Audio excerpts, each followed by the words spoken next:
Hindi iniinda ng mga opisyal ng kalayaan ang pinataw na travel ban sa kanila ng China. Wala rin naman daw silang balak magpunta ng China.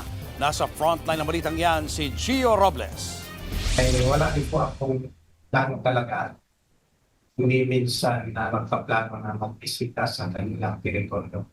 Yan ang buwelta ni Kalayaan Palawan Mayor Bert Del Mundo sa travel ban na ipinataw ng China sa tinaguriang Kalayaan 16. 16 na opisyal mula sa bayan ng Kalayaan na nakakasakop sa Pag-asa Island ang hindi welcome sa China, Hong Kong at Macau.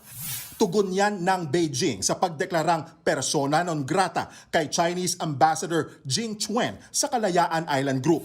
Para naman kay Vice Mayor Maurice Albaida, mukhang nakatulong pa nga ang travel ban. Well, initial reaction, salamat kasi kinilala ninyo na meron pong bayan noon sa mga katubigang inaangkin ninyo. By the statement na nirelease po ng Chinese Embassy Manila, ay talagang mas pinagtibay nito yung pagkilala nila sa ating pong bayan sa West Philippine Sea.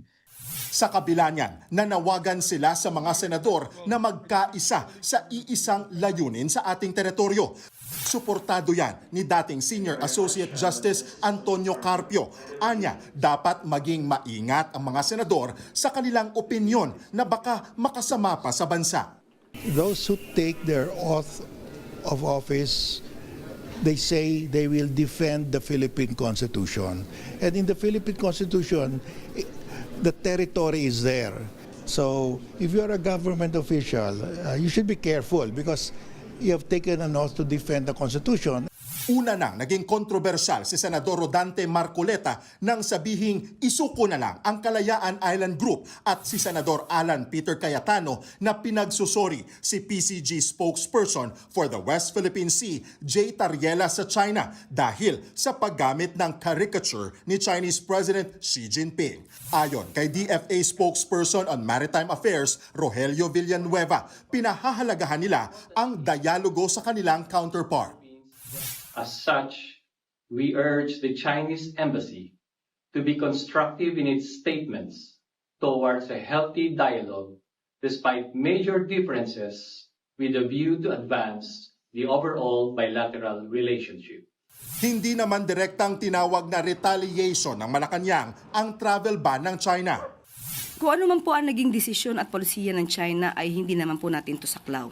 Katulad din po ng hindi nila dapat masaklawan kung ano po ang nagiging desisyon ng administrasyon na ito.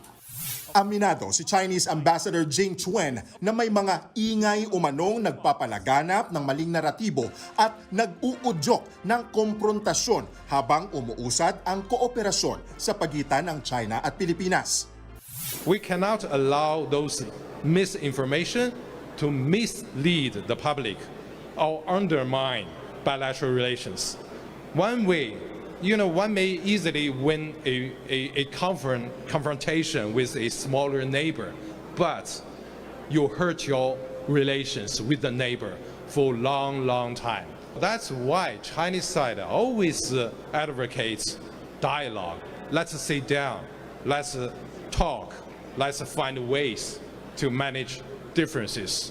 Sinabi yan ni Chuen sa Chinese New Year reception sa Taguig kahapon kung saan bisita rin si First Lady Liza Araneta Marcos. Umaasa naman si Chuen na mapapabilis ang paglikha ng Code of Conduct sa South China Sea lalo't Pilipinas ang host sa ASEAN Summit ngayong taon. Nagbabalita mula sa Frontline, Gio Robles, News 5. Mga kapatid, Julius Babaw po. Para sa komprehensibo at makabuluhang balitaan at talakayan, mag-follow at mag-subscribe na sa social media pages ng News 5.